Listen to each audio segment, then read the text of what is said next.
नमस्कार स्टूडेंट्स, आप सभी का लेक्चर 7 में स्वागत है। आज हम पॉलिनेशन एंड इट्स टाइप्स को पढ़ेंगे। यदि वीडियो पसंद आए तो वीडियो को लाइक कर दीजिए और चैनल को सब्सक्राइब कर दीजिए। तो चलिए शुरू करते हैं। तो पॉलिनेशन क्या होता है? पॉलिनेशन पोलन ग्रेन का ट्रांसफ़र होता है जो एंथर से स्टिग्मा पर होता है, उसे हम पॉलिनेशन कहते हैं। अब हम काइंड्स ऑफ पॉलिनेशन पढ़ते हैं। पॉलिनेशन कितने प्रकार के होते हैं, मतलब हमें पोलन ग्रेन कहाँ कहाँ से मिलते हैं। तो पोलन ग्रेन 3 प्रकार के होते हैं: ऑटोगेमी, जेटोनोगेमी एंड जीनोगेमी। पहले हम ऑटोगेमी को पढ़ते हैं। ऑटोगेमी में पॉलिनेशन सेम फ्लावर में होता है। पोलन ग्रेन का ट्रांसफ़र भी सेम फ्लावर पर ही होता है। एक नॉर्मल फ्लावर में जो ओपन है, जिसमें एंथर और स्टिग्मा सभी को दिखाई रहे हैं, तो उस फ्लावर को हम ऑटोगेमी रेयर कंडीशन में होते हैं। और अगर प्लांट्स ओपन है, उसे ऑटोगेमी होना है, तो उसे उस कंडीशन में जैसे ही पोलन ग्रेन रिलीज हो, उसी समय स्टिग्मा भी उसे रिसीव कर इस प्रोसेस को हम सिनकोरनी कहेंगे। और स्टिग्मा और एंथर भी पास पास होना चाहिए ताकि ऑटोगेमी हो सके। ऑक्सिल्स और कॉम्बलिंग ये 2 प्रकार के फ्लावर्स प्रोड्यूस करते हैं। पहला है चेस्मोगेमस फ्लावर, जिनके एंथर और स्टिग्मा एक्सपोज होते हैं।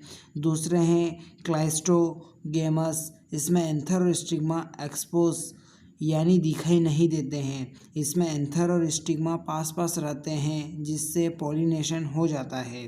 तो क्लाइस्ट्रोगेमस फ्लावर ऑटोगेमस होंगे और इसमें क्रॉस पॉलिनेशन का कोई चांस नहीं है। और जो दूसरे प्लांट्स का एंथर है, वह क्लाइस्ट्रोगेमस के स्टिग्मा पर कभी भी नहीं आ सकते हैं। क्लाइस्ट्रोगेमस सीड्स भी प्रोड्यूस करेंगे पॉलिनेशन की एब्सेंस में भी। अब हम गाइटेनोगेमी को पढ़ते हैं। गाइटेनोगेमी में पोलन ग्रेन का ट्रांसफ़र होना सेम फ्लावर के एंथर प्लांट के स्टिग्मा पर।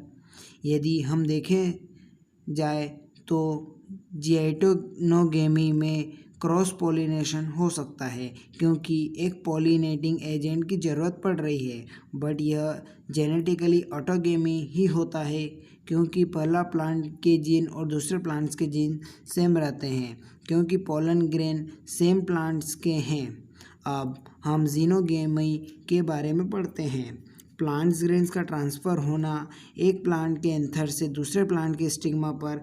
इसमें हम प्लांट्स के अलग अलग होते हैं।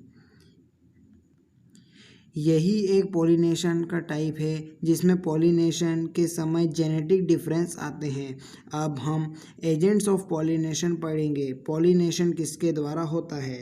प्लांट्स में 2 एबायोटिक रहते हैं जो जिंदा नहीं रहते हैं, जैसे विंड्स और वाटर, और एबायोटिक यानी जो जिंदा रहते हैं, जैसे कि एनिमल्स। ये सभी पॉलिनेशन में एक एजेंट्स के रूप में काम करते हैं।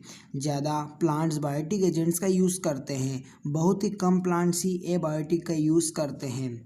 विंड्स और वाटर में पोलन ग्रेन का कांटेक्ट होना स्टिग्मा से, यह एक चांस फैक्टर है। इससे पोलन ग्रेन का लॉस होता है, और तो इसकी भरपाई करने के लिए प्लांट्स पोलन ग्रेन्स ज़्यादा प्रोड्यूस करते हैं।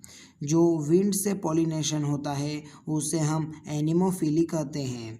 विंड पॉलिनेशन के लिए पोलन ग्रेन का हल्का होना और नॉन स्टिकी होना चाहिए, ताकि वह विंड से ट्रांसफ़र हो सके। उनमें स्टेमन भी खुले होते हैं, जिससे स्टेमन से पोलन ग्रेन आसानी से डिस्पर्स हो सके। और पोलन ग्रेन भी ज़्यादा फैदरी होते हैं, ताकि आसानी से वह ट्रैप हो सके। और विंड पॉलिनेशन प्लांट में सिंगल ओव्यूल ही पाया जाता है। हर एक ओवरी में कई फ्लावर पाए जाते हैं गुच्छे के फॉर्म में। इसका बेस्ट एग्जाम्पल है कॉम यानी कि मक्का, और विंड पॉलिनेशन ज़्यादातर ग्रास में पाया जाता है। तो यहाँ पर हमारा लेक्चर ख़त्म होता है। यदि वीडियो पसंद आए तो वीडियो को लाइक कर दीजिए और चैनल को सब्सक्राइब कर दीजिए। Thank you.